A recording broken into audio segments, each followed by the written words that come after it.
Hello everyone, how are you this Friday afternoon? I hope you're doing well. My name is Carl. I'm here on behalf of TEFL.org to answer any questions you might have about teaching English as a foreign language over the next hour or so. I'm going to be here and answering your questions. The theme of today's webinar is about TEFL salaries and what to expect in them. But as I said, I'm here to answer any questions you might have. Please say hello in the chat and let us know you're there. I can see Caroline's already said hello. Magisha in Costa Rica has said hello. I'm in Belfast, Northern Ireland, where I run the practical courses that happen on behalf of TEFL.org for people who want to become a teacher of English as a foreign language. I've been very lucky to have lived in many places around the world, in Vietnam, Sri Lanka, Japan. I've lived in China, Azerbaijan. I worked in Iraq for a bit. And I work as an online teacher now, an online examiner now. And I do teacher training. So please say hello. All the hellos are coming in. Hello, Sharonti. Hello, Lucy. Hello, Linda. Hello, Kaylee. Catherine in France. Sunshine in, it doesn't say where you are. Just say namaste. Namaste to you. Katie, hello. Pamela is in Scotland. I hope you got power. You're not watching this on a mobile phone or something. Catherine, no, who was the person in Scotland? I can't remember who it was. Pamela, because big power cuts in Scotland at the moment for many people. So let's get started. I'm just going to try and share my screen here. TEFL salaries, what to expect. Okay, so if you've got any questions at all about this as I go through it, please put them in the chat. If you've got any points yourself you want to make, please also put them in the chat. I can see some questions have come in already. Tim, I can see your question about recommending what you want me to attract individuals. I'll get to that. Catherine, about changing prices. I will get to that as well. So basically, I'm going to talk a little bit about basically if you're going to go abroad and work. And I'm also going to talk a little bit about working online. Okay. The majority of the people who do our courses want to go abroad and work, but we do know that many of you want to teach online. So hopefully I'm going to cover that as well. Right. So first of all, I want to give an overview of salaries. Okay. Just talk a little bit about the salaries that you see there. Okay. So I've got to tell you, it varies a lot by country, and it also varies by city within a country. So it's probably, especially for the really big countries like China, and like by big, I mean in sort of terms of population, and also countries such as Japan. If you're going to go to the big cities such as Beijing or Tokyo, the wage is going to be different from if you go to one of the slightly smaller cities. I mean, they're still pretty big cities by Western standards, but quite small maybe by Chinese or even Japanese standards. So does vary quite a bit. Just as I'm sure wherever you're watching this, you'll find that salaries vary if you're going to work in a capital city compared to if you're going to work in the countryside, something like that. So does vary greatly. So it's not really enough to sort of say how much will you earn in China or how much will you earn in Japan. Really does depend where you are within those places. Okay, so it's important. One of the key things you've got to look at is the whole package when you're getting the salary. Now, what do I mean by whole package? I mean, obviously the money coming in. So things like your wages, things like your accommodation. Are they going to pay you accommodation? But also sort of take that into like how much the expenses are going to be wherever you are. Okay.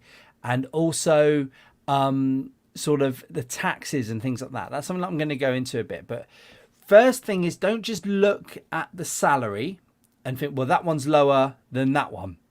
No, you've got to go into detail and you've got to look at what you might get as an extra or where it's going to be within that country. Okay. It's really important that you know the cost of living and you know the tax rate for your country. And there's, I don't want to go into detail of all the countries where you can TEFL because, I've reeled off sort of 6 or 7 places where I alone have TEFL'd. So it really, you know, and that's just a few. There's others as well. So it's really important that you go into the detail yourself and look at the cost of living, and you look at the you look at the tax rate as well for that country. All right. Don't expect to get super rich as a TEFL teacher. At the end of the day, you are still a teacher. And even if you're sort of going to find your own students, and even if you're going to do your own sort of online teaching business, or you're going to find your own you're going to be like a freelance person wherever you are in the world, you're not going to be super, super rich. And be a bit wary of any YouTube videos you might find which says, oh, have a filled week of teaching where you'll earn 60 or 70 pounds an hour, $60-70 an hour. I think that is really quite extreme. So just be aware of and be a bit realistic about what you're going to earn. You are still, at the end of the day, a teacher. Okay. So I'm just going to go through a little snapshot of jobs that we've got on our website on TEFL.org. Okay. So these are some jobs that are actually available now on our website. And first one I'm going to talk about is there's a job in Hong Kong. Now, obviously, you got to convert the wages, and I've converted them into United States dollars. Not converted them into pounds. I've converted them into USDs. So I think that's because I think that helps us more around the world to know how much the wage is. So, for example, there is a job advertised at the moment on our website, which is for 21,500 Hong Kong dollars, which is around 2,750 US dollars. Now, let me see if I can find that one. I think I have found that one there. Okay. So first thing you got to look at is there is a range here. I'm just going to zoom in a bit, actually. I don't know if that will help. Does that help? Maybe a little bit. Yes, I think it does.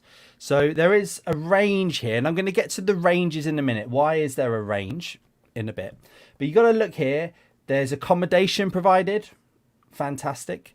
Okay. It's a full-time job, and it's location in Hong Kong. And you might think, okay, actually, do you know what? $2,750 United States dollars is pretty good. Hong Kong is quite an expensive place to eat. Hong Kong is quite an expensive place to eat, sort of quite an expensive place to have a beer and that kind of thing in some of the pubs. So it does sort of depend on you whether you think that this is a good wage. I reckon with accommodation provided, that would be quite a good wage in Hong Kong. But you've really got to sort of start to think yourself, what is the sort of package you got? Accommodation included? Probably your biggest cost in Hong Kong is going to be accommodation. So I think that's pretty good value, that one. So it might be something worth looking at. Then sort of go down the range a bit. Let's look at this one, which is in Italy. Let me see if I can find that one. There it is. Hopefully that one comes up. Okay, yeah. So that was 800 euros a month. Okay. But, you know, it's a 5-month contract, so that might be something that's worthwhile. Your accommodation is included starting in January, that kind of thing. There are options down the bottom you've got to look at. Accommodation with all expenses included, a car for business trips provided. So that's something you've got to think about. If you're going to go work for a company, are your transport costs included, or will you maybe have to pay your transport costs? Japan, it's very, very common for them to pay all of your transport costs whenever you go around Tokyo. However, I've worked in other places where you have to get your costs as well. So it's something that you need to sort of think about. Okay. Right, let's just keep going here. So it's obviously, you can see it's a lot lower. That one's a lot higher. Is it maybe cheaper to live in Italy than it is to Hong Kong? I would say probably yes. Okay. There's a Vietnamese job that we've currently got advertised as well, which is about, now the numbers become big in Vietnam, having lived there before. So it says here that it's 38 Vietnamese dong. That actually sort of means 38 million a Vietnamese dong.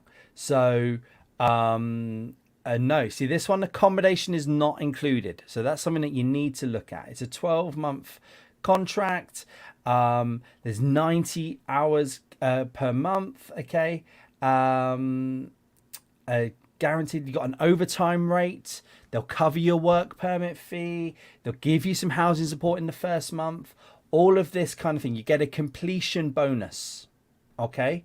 So this again, you've got to look into if you want to go to Vietnam, you've got to weigh it all up and think, okay, right, this one, does it got include accommodation? Does this one not include accommodation? Something that you need to sort of look at. Okay. And just one more that I wanted to look at, which was a bit different, maybe, it was in Indonesia. Let me find that one. Have I got that one? Maybe I have not found that one. No, sorry, I think the screen's gone on that one. So that's just something that, again, there was one in Indonesia, which is for $830 US, which is lower down the rate. So again, just something you need to sort of look into. Do you think you can live on that amount? Because Indonesia is cheaper than Hong Kong, or cheaper than wherever you are in the world. Okay, so just something that you need to think about. Now, finally, let's just talk a little bit about online at this point with salaries. Now, we have a job on there at the moment, which is a monthly salary job. So that is a online job where you are teaching a permanent, so it's part-time, but they think you average about $1,500 to $2,200 a month. It's an online school. Now, just be a bit wary, be a bit careful. So this is $1,000 to $2,000 per month. That's not a bad little amount there. It's part-time. So look at the details, look down a bit at the what it says, and just check about all this details here about, so you can work as little as 16 hours a month or up to 48 hours a month. So you need to sort of look into it a bit and just see how much is the hourly rate if you go down the lower end or go up the top end. I would, for something like that, I would be contacting them and I would be finding out that kind of thing. Or after I've been through the application process, I would definitely be wanting to clarify that in the job interview, how many hours it is per month that you would be teaching. Okay. You'll see other online jobs where there's a rate of pay, and that really does vary. Okay. You can charge up to, I think personally, if you're good at what you do, I think that you can charge sort of as an independent online teacher up of about $40 an hour. I think if you're really good at what you do, you're giving added benefit, you're really helping your students. But you might not be able to do that at the start. You might need to go lower down the range and sort of work for the between $10 to $20 an hour for an online company. Okay, so it really does vary a lot. Okay, and I'm going to talk a little bit about why there is a range when you see these jobs. Why is there a small amount up to the full amount? So it could be as simple as you work more hours to get the top amount, to get the lower amount. But there's also other things that do come into play. And the first thing that tends to come into play is the experience level. Okay, looking at how much time have you spent teaching before. Okay, you can go down the route of, obviously you come out of you get your TEFL certificate, you're straight in there. This might be your first job. You're going to probably be at the lower end. What tends to be the magic number if you're seeing jobs advertised is to go up to 2 years experience. Once you've hit 2 years full-time experience, you tend to, not always because each company is different, but you tend to get the higher rate after you've been working and you can prove that you have worked solidly for about 2 years as a teacher. Okay, so that tends to be one of the magic numbers. The other thing that tends to be, so they might say, look, one of the factors is experience. 50% towards the upper rate will give you the comes from experience. Maybe the other 50% comes from qualifications. And the key thing is, and I'm putting them in order with these arrows about sort of from the lowest level going up. So it tends to be that the lowest range for qualifications tends to be for people that have just 120-hour qualification. So if you've got one of our TEFL org certificates and you've completed the course, that will allow you to go online and teach a company. That will also allow you to go and work in some countries where a degree is not required. Now I'm going to get to if you have a degree in a minute, but some countries where you don't need a degree, as long as you've got the 120-hour certificate, they'll take you on. Okay. Next level up from that is you've got the 120-hour certificate and then you've also got a degree. Okay, so if you've got that and that might just boost you up a little bit in the salary. Then maybe if you've got a level 5 type qualification, something that we offer, that might boost your salary up. This is the kind of thing that you might want to ask at an interview, because if they're saying to you, we'll pay you a higher level of pay if you've got a level 5 qualification, then it might be worth your while doing that level 5 qualification before you go out there or before you start working for them online, maybe, or during, because while you're teaching, you're doing the qualification, you can then maybe say to them, look, now I've got my level 5 qualification. So that's something that we offer out on our website, something that's worth looking at, the level 5 qualifications that we do. Then maybe something like a master's, like a full-time master's. If you've got something like this, then they tend to then give you even more rate of pay. Okay, so, and then all the way up to PhDs. I don't have a PhD. I've got a master's, don't have a PhD. So I could probably not earn the full amount of money that a lot of jobs are advertising because I don't have a PhD. That's especially true if you're going to work at a university, especially true if you're going to go work in the Middle East. They very much value a PhD out there. Okay, so what I would suggest to you is ask an interview the following question. So you've gone through the process of applying, you've done a good job, you've been accepted through the first couple of stages, you're now at the interview. You at the end, have you got any questions? Yes, you might ask about the syllabus, you might ask about the type of students, but then the sort of questions you might want to ask about the wage is, when would I be eligible for the higher rate? So I think it's perfectly fine for you in an interview to ask, what rate will I be at? And they'll say, well, look, you've only just started teaching.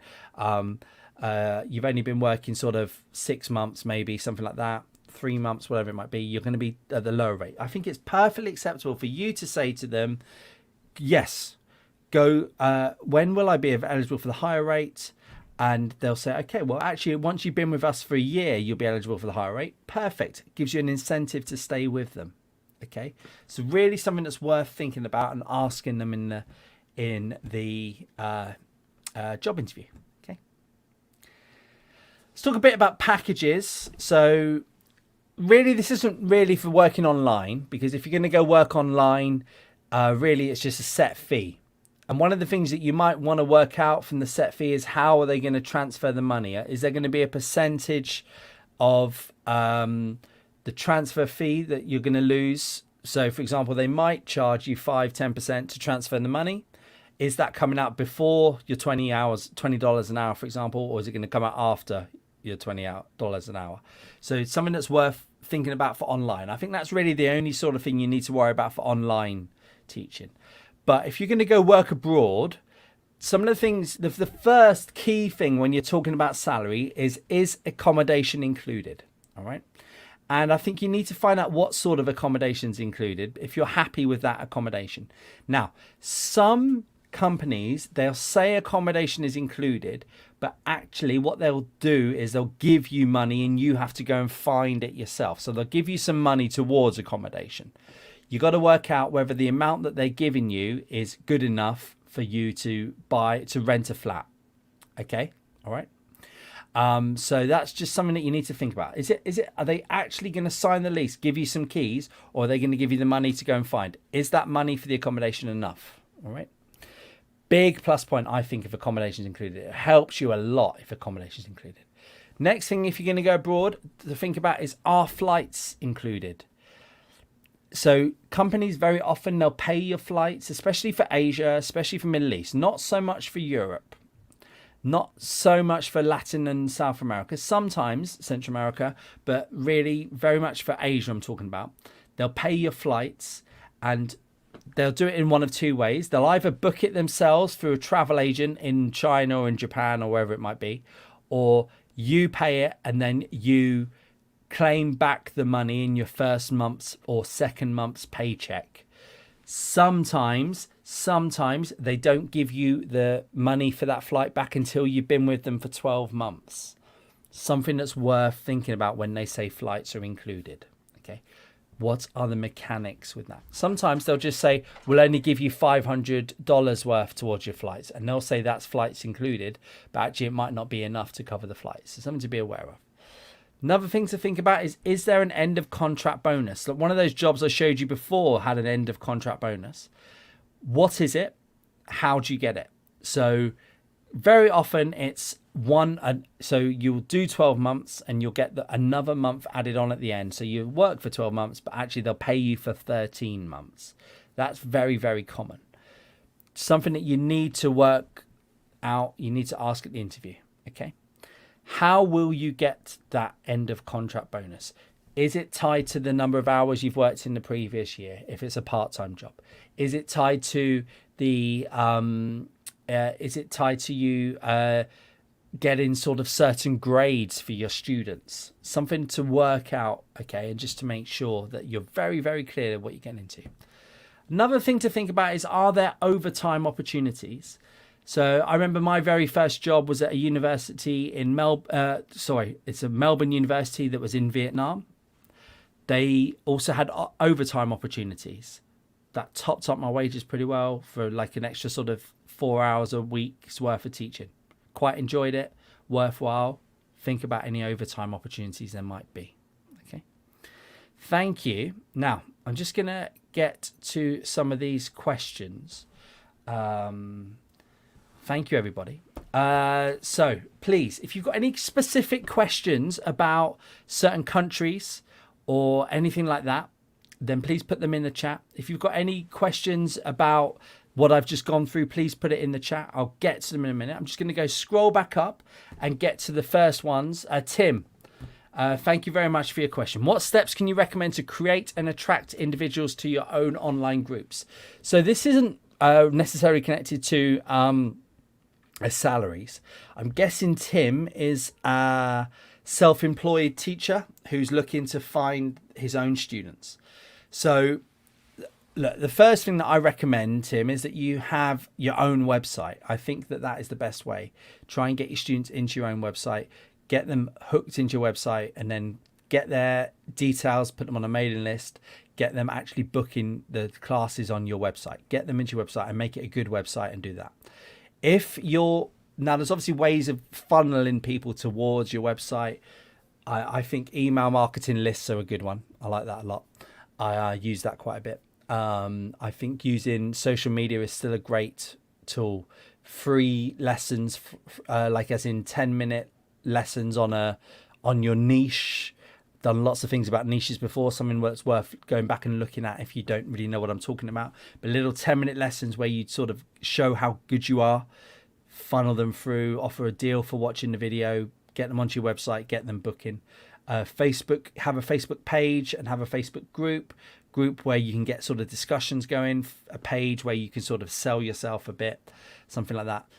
Takes time to build up a bank of students, but it's definitely something that's worthwhile doing, and I wish you luck with it, Tim. We've done videos before where I've talked about marketing online. Might be worth going back and looking at those ones, Tim. Catherine, hello. Do we change prices for the times of the day, and do TEFL teachers acknowledge the academic year for planning? Thanks. It's an interesting one. I don't. Nope. I don't change prices for the times of the day. No, I'm not really sure why you would, Catherine. I'm trying to work out why. Please put in the chat as if what the logic is, because it might be something that I've missed. Right, with the academic year, well, look, it depends on you. If you're going to catch your own students, if you're going to try to collect your own students, then it really doesn't really matter what time of year. I feel like you find students throughout the year. Now, if you are in somewhere like Europe, there's quite, there's lots of summer school work, June, July, August in the UK, because a lot of the European students come to the UK and Ireland pre-COVID to learn English. So that might be the sort of thing that you might want to think about if you're going to work abroad. Very often, if you're going to be an independent teacher, I really think you just work when you want to work and when you can work, Catherine. I don't think you need to worry about that at all. No. If you're good, they'll come to you, Catherine. Doesn't really matter about the academic year. Good, interesting question. No one's ever asked that for me before. If I haven't answered it, Catherine, please tell me again. Noor, hello. How about TEFL in Turkey? That's an interesting one. Got a friend who's actually doing a teacher training course in Istanbul this week. Right, Turkey is a tricky one to be a TEFL teacher in. You don't often see a lot of jobs advertised. There was some university that had a big marketing recruitment drive about 5 or 10 years ago. Might have been, I can't remember the name, Bülent University. I did think about it. You don't see many TEFL jobs advertised in Turkey, nor a lot of TEFL work is you have to, if you really want to work in Turkey, you fly out to Istanbul, you try and find your own work there, which can be a bit difficult to do. I think if I was to want to go work in Turkey and I wasn't in Turkey, what I would do is Google language schools, Google universities in the city you want to work in, Ankara or Istanbul, wherever it might be, and contact them directly. I think if I can't see any jobs advertised, I think Turkey is a bit tricky. I know people that have worked in Turkey, but they've sort of just flown out there themselves and they've sorted themselves out. Okay. I don't think the rate of pay, look, all TEFL jobs, the rate of pay isn't amazing really, but and you're going to be okay. But I don't feel like the teachers in Turkey are paid as much compared to the average as they are in other countries. That's just the impression I've got. Nor, if you know more about it, please tell me that I'm wrong. Okay. Mugisha Pascaline, hello. As a beginner, let's not say beginner, as a newly qualified teacher, the salary is different compared to a non-qualified. Is that right, Mugisha? Have I got that correct? Sorry, as an experienced, I think I've got Mugisha. This is how I'm going to answer this question. You're going to say, is a newly qualified teacher's salary different from an experienced teacher's salary? Yes, it is. And I think that's probably true in most jobs. If you're gonna, a company's value experience, they value, because if you're a newly qualified teacher, you might need a bit of help from the bosses, that kind of thing. If you're an experienced teacher, hopefully you wouldn't. So yeah, the salary tends to be higher for people who have sort of 2 years plus lots of other qualifications experience. Okay.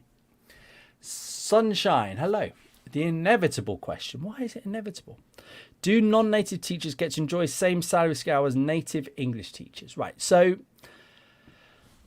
the short answer is they shouldn't. Okay. And I think you've got to be aware of this non-native. We get a lot of questions about non-native teachers. Now, I think one of those jobs that I just showed you before, go on our website, tefl.org, look at the job center. Okay. Now, there will be some jobs where it will say you need to have a passport from certain countries in order to work for us. That's not really the company saying that. That's the Minister of the Home Office for that country saying it. Okay, they will make the rules. And yes, tends to be, unfortunately, in my eyes, the English-speaking countries that have this availability for jobs around the world. UK, America, Ireland, Australia, New Zealand, Canada tends to be. There are more than that, so it's something that's worth looking at. However, there are some jobs that you'll see advertised and it will say native like speaker, or it will say something native ability speaker. Now that is very different from a native speaker or a non-native speaker.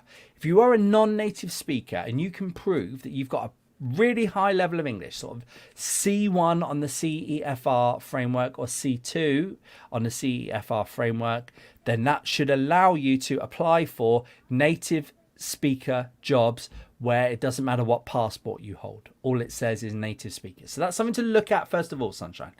Now, there are companies and they offer quite low rates for teaching. And there's quite a few on Facebook groups where they might offer sort of $7, $8, $9 an hour to be a teacher. Now, the thing is with those sort of jobs is, for many people in the Western world, it's actually that's quite a low wage, and they could make more money going out and just working in a supermarket or something like that. So a lot of those jobs aren't attractive to people who are native speakers. But there are countries where that is actually a pretty good wage, and that's something that you might want to look at, Sunshine, if that's what you're going to do. There really shouldn't be a problem. There shouldn't be a difference. But there are jobs out there where some native speakers are not really going to apply for. Okay. Does that answer your question, Sunshine? I hope it does. Next question you got is, what's the best negotiation point for a non-native? Look, have I ever negotiated my salary for teaching? No, I've not. Now, I have worked to get myself up the salary scale, but I have not negotiated with a company. Now, there have been students that have come to me as a individual wanting to pay me a certain amount of money, and I have negotiated with them, but I've never negotiated with a company that's advertising a job. If you're a non-native speaker and you want to be able to boost your salary, I would say the very best thing that you can do is to get an English certificate, for example, an IELTS or a Duolingo or a Trinity College exam certificate that shows you have a native level of English.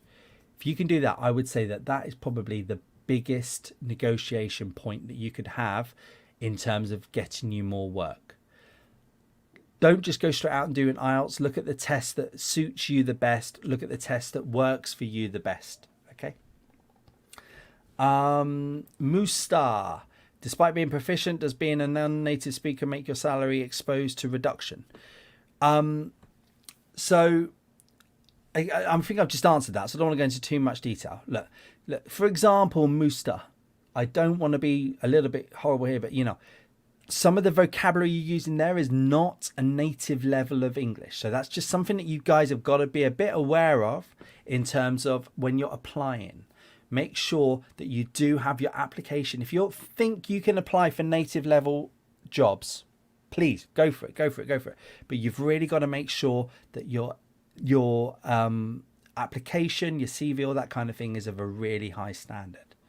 Okay. Hope that's answered all those questions. Mary, how many hours? Right, it's quite a vague question, but perhaps it was something to do with the slide that I had on at the time. Right, so what I would say is you're going to look at really about 20 to 25 contact hours a week. So 20 to 25 hours a week in a classroom is about right. Anything more than that is pretty difficult unless you're really experienced and unless you're really quick at lesson planning and if you don't have much marking. Anything less than that is difficult. Okay, so I would really recommend that you go sort of down the route of 20 to 25 hours a week. Anything more than that is a bit too much. Okay, and most jobs advertised full-time are around that much. If it says something like a 40-hour a week contract, ask them how many hours am I actually teaching. If they say 20, 25, perfect. If they say you'll be teaching 35 hours a week, alarm bells. That's a lot. Okay. Tim, how best to build an online group? I've spoken a bit about this. Basically, just being active and having patience, Tim. It's not going to happen overnight. It's not going to happen overnight. It takes time. Be Tim, who's in there helping people. giving out free lessons, that kind of thing. It really takes time, but long term, it's the best way to do it, Tim, I'm afraid. What I would suggest to anybody trying to build up an online group is do it alongside having another job. Go work for an online company so you've got that money coming in, and at the same time be building up your teaching business. Okay. Magisha, do you need an online certificate to teach online, or can you just go with the 120 hour? Right. So 120 hour, fine, go for it. You know, something like we offer is a really key one. So go on something like the if you go on our website, let me see if I can just share my screen again. Let's see. Did that work? Yep, hopefully it did. So if you go onto one of our, website, tefl.org, okay, Mugisha, yep, sorry, just checking your name. Go onto our TEFL courses page and just go down. I think I've just still zoomed in, have I? Yes, I need to zoom out a little bit again. Go down and you'll find information about all our courses, okay? The 120 hour one here will get you teaching, will get you work. I have got people to go teach abroad with the 120 hour course. Okay. Now, what you might find is that if you want to teach online, and this is as much for you as much about finding a job. Okay. You might want to add on something like a 40-hour online teaching course. Okay. You add that on as an add-on for a few reasons. It can make you stand out, Magisha, if you're applying against me, who's only got the 120-hour one. Okay, so you're adding on is something like that. So that might be good. The second thing, it can help you in your interviews because you can say, look, I did this in a practical course. I did this. I learned this extra. Can help you stand out like that. Okay. Third thing is it can add and give you confidence. Okay. You can sort of know that it's the right thing for you to do by adding on something like this, an extra module, or something, you know. So look at these ones and just decide which one's for you. The other thing that you've got to be a bit aware of is, as a teacher, you are always supposed to be developing. Even me, who's been teaching for sort of 20 years, I still every year do some sort of personal development course to help me improve as a teacher. And doing something like this can show that you are going to help your own personal development, Magisha. That's just something that I would say. And people like me who have recruited teachers in the past, we very much like people who can show that they are developing as a teacher. So that might be something to think about, Magisha. But go do the 120-hour online Premier course and you'll find work. You will. Okay. Key thing, everybody, if you don't go with us, TEFL.org, I don't know why you wouldn't, because you get to speak to tutors like me and you get to really go through all our lovely information that we have been tried and tested. If you don't go with us, check the accreditation of other companies. You will find TEFL courses cheaper than us, but are they accredited by professional accreditation bodies? This is important because a good, reputable company that pays better wages will check the accreditation of the company whose certificate you're holding. Okay, so if there's just go through, click through, look at the accreditation. I know this, have good accreditation. People have come out from these accreditation bodies and have checked me, have checked our materials. So it's really worth looking at. Okay, hope that answered your question, Magisha. Matilda, hello. Does being a native speaker or not influence the salary? I've spoken a bit about this before. I shouldn't do, but there are jobs that might be more suited for others than others. Okay. Okay. Thank you for your experience there. Caroline, does life experience or work experience previous in TEFL count for anything in the CV applicant? Yep, for sure. So if you have any sort of job where you have trained people before, Caroline, I don't know what your work was, but if you've got any sort of experience of training people to speak to people, or any sort of experience where you've helped people to develop, yeah. Now, it might not be that puts you straight up the salary scale, But what that will definitely do is add bulk to your CV to help you see that, to help recruiters see that you know how to be in front of a class and you know how to speak to people. Similar to that is any sort of jobs where you've been customer facing. That kind of thing looks good on a CV. Highlight what you did to train someone. Did you train people to improve their sales speak, whatever it might be? That will help you. Okay. Ezeladine. Okay, if you've got your certificate, you can find work. Go get your 120-hour course. Then look at some of our jobs that we've got advertised and see if there are any of those you like the look of and you're eligible. If not, get your certificate and go onto Facebook, Google things like ESL jobs, use Google for online English teaching jobs, find work like that. You can teach online. We did something last week where I spoke about the software needed. If you've got all that kind of thing, go for it, Azudine. Okay. Yeah, I've spoken a bit about the previous career. Yes. Tim, level 5. Do I mean qualification or TEFL related?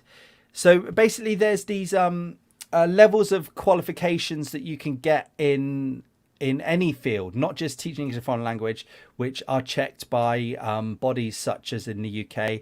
If you go on our website, if you go onto the TEFL course, you'll see that there's a 168-hour level 5 course. That might be something that you might want to do that makes you stand out a bit, or might just gives you more knowledge. You might find it more interesting. Okay, Tim. Yeah, that's what I was talking about, a TEFL related level 5 course. Okay, like we offer.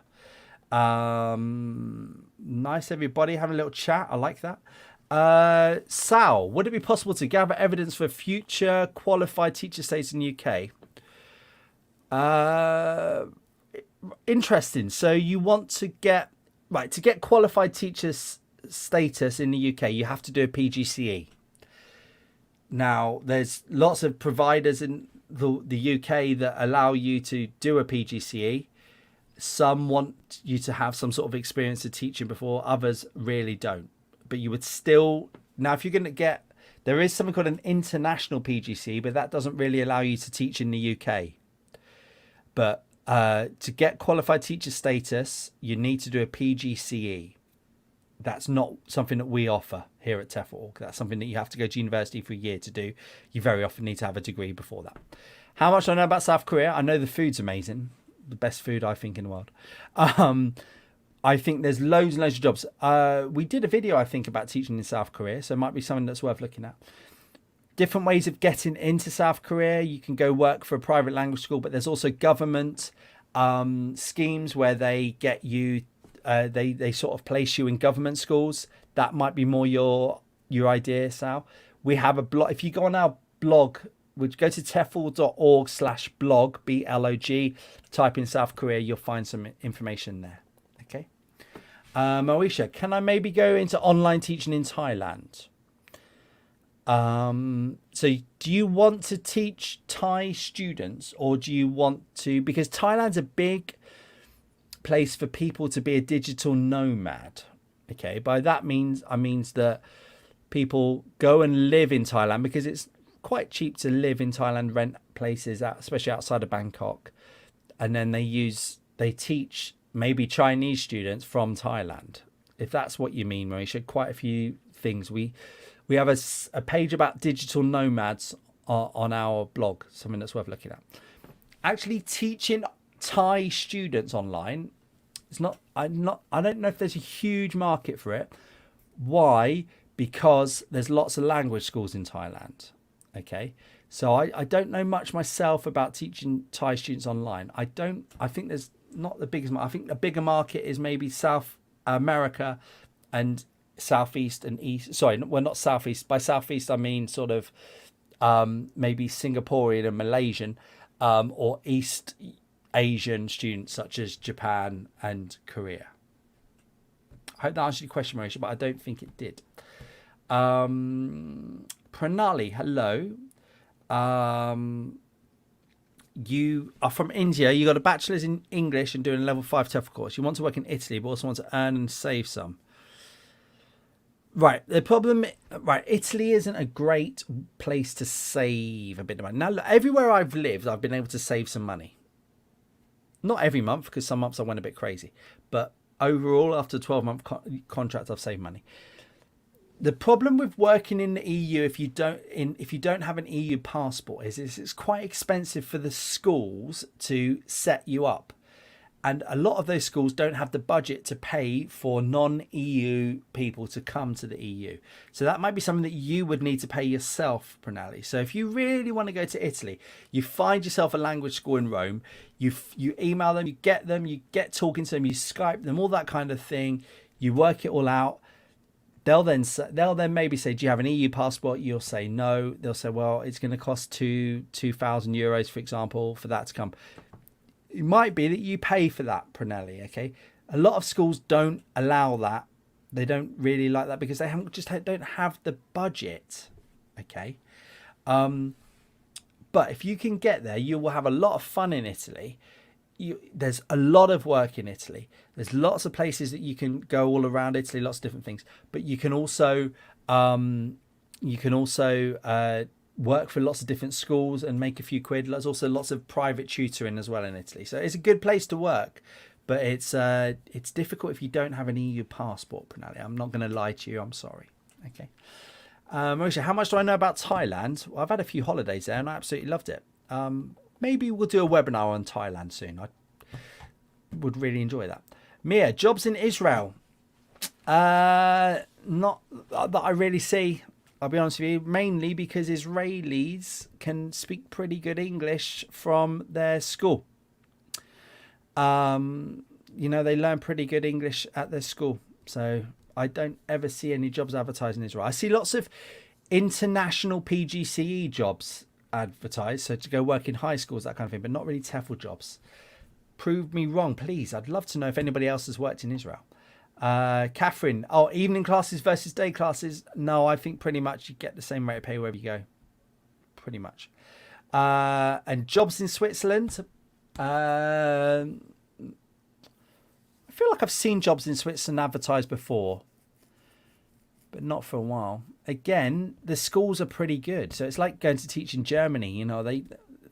They tend to, the people you tend to be teaching are not Swiss people or German people when you go to work in Switzerland or Germany. It's immigrants from other countries that have gone to Switzerland and want to learn English. I think Google's your friend there, Mia. You would need to see if there's any language schools. I very much doubt they'd offer you a full-time contract or anything like that. Okay.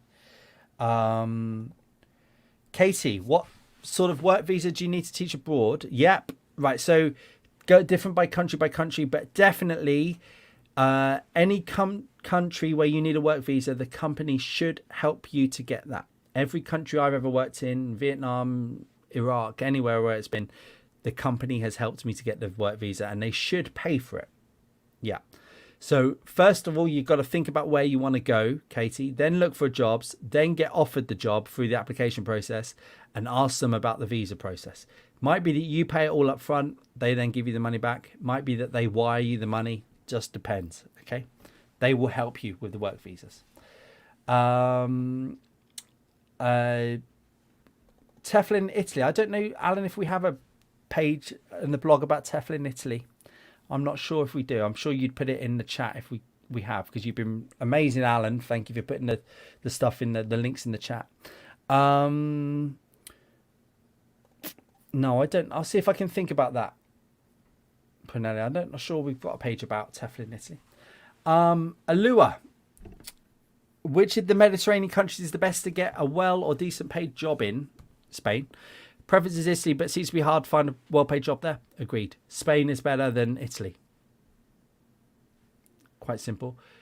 Mediterranean countries. So what other countries are talking about? I mean, you could go down to Morocco. Is that Mediterranean? I think it is. I see quite a few jobs advertised in Morocco. Well, I did before COVID. What other countries? Egypt. Have a look at Egypt if you want to go work in the Mediterranean. Definitely like that. Does it count as Mediterranean country? My geography's gone. Spain is much better than Italy. Lua, much better. Dan, I mentioned that I've worked overtime. How many hours worked? Right, Right. So if you see a 40-hour-a-week contract, the key thing is to find out from the company how many contact hours, how many hours are you going to be in the classroom, and then find out how many different classes you're going to teach. Because if you're teaching 10 2-hour classes, and each of those 10 classes is different grades, is different age ranges, you've got lots of prep. If you've got 10 2-hour classes and 5 of those are pre-intermediate and 5 of those are intermediate, you probably don't have as much prep time. So then that would allow you to maybe do some more overtime because you've got less prep. Something that's worth thinking about. Okay. 40 hours considered. Yeah. So usually within the 40 hours, your prep and your marking is included. Okay. John, sorry, I missed your question about China. China's borders are closed due to COVID. China's difficult at the moment. If you've got your heart set on China, maybe, look, I'm not sure how quick, I've got a crystal ball. I'm not sure how quickly China's going to be opening up. You might want to go down the Vietnam, Korea, well, Japan closed its borders this week route. Okay.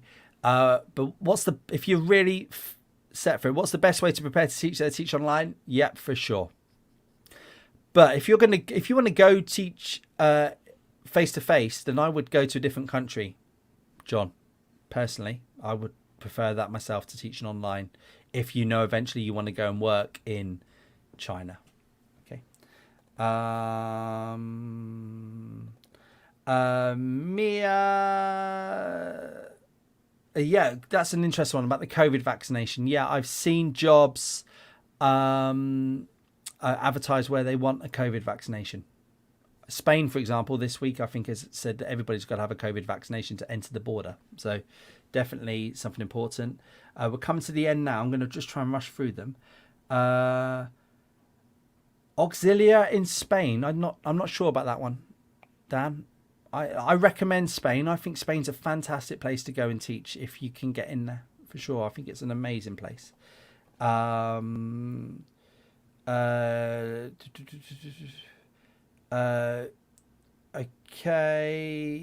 I think, have I missed any of the things? The language assistant thing. Thank you, Alan. Well, no, I would, Dan, if I was you, I would go and just get your TEFL qualification and go be a teacher. I don't think you need to go down the language assistant route first. I think one of our qualifications will prepare you to be a teacher. I would just do that. Okay. Right, Sal. Okay, I see what you mean about the QTS.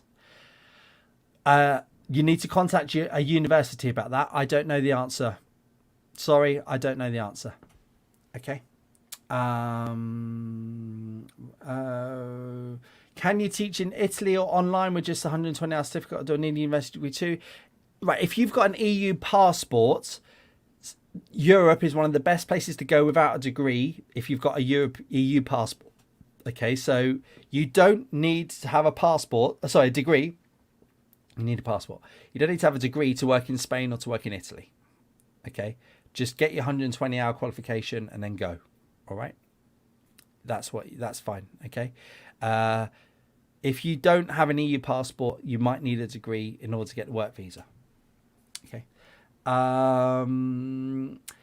Tamara, South Africa is a little bit interesting because there's a lot of South African TEFL teachers out there, so it can be a bit difficult, and also most people speak pretty good English in South Africa. Tracy, jobs in the Ukraine. I think we've got some information about that on our website. I think jobs in Ukraine, definitely some places you see advertised. Definitely. France is a bit difficult, Peron.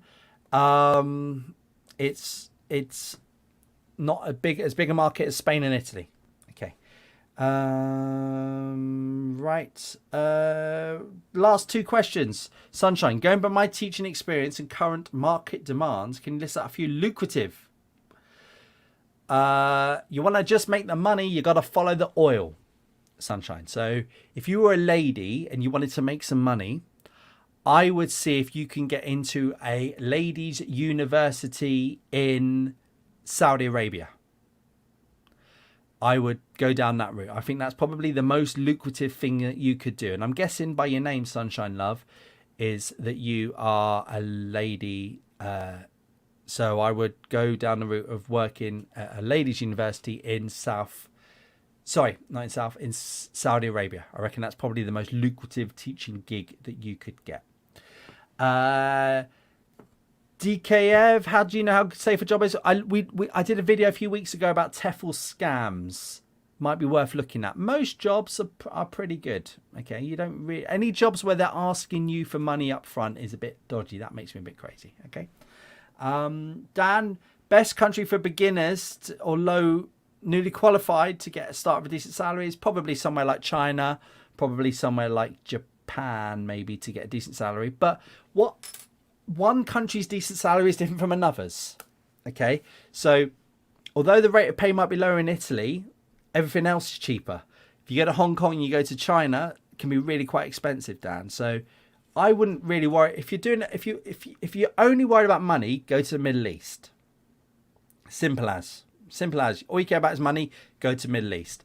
If you want to go, but if you want to have like loads of, if you want to have a more richer experience, maybe, depending on sort of where you want to go, China or Japan might be the way. Thank you, everybody. Thank you for all your questions. We're coming at the end now. Please put into the chat if you enjoyed it or you didn't enjoy it. I hope I answered your questions. If I didn't, I hope Alan put some links in there to help you. Okay. The world is a big place. It was impossible to go into every single country. Okay. What I would recommend, if you want to learn more about this, I would really recommend you go onto our website, and we have a blog post about TEFL salaries, what to expect. So go onto the blog post. If you go here, click on blog, that'll give you a search box. TEFL salaries, what to expect. We've got loads of information here about teaching English as a foreign language, okay? And just the stuff that you can go down here, okay? Look, if you scroll, keep going down, look at all this lovely information. You go down, there's lots of stuff country by country here, which will give you information. So I really recommend that you go down that one. Okay, see what you can do. All right. Thank you very much, everybody. Hope you have a nice weekend. Cheers, everybody. Thank you. Bye.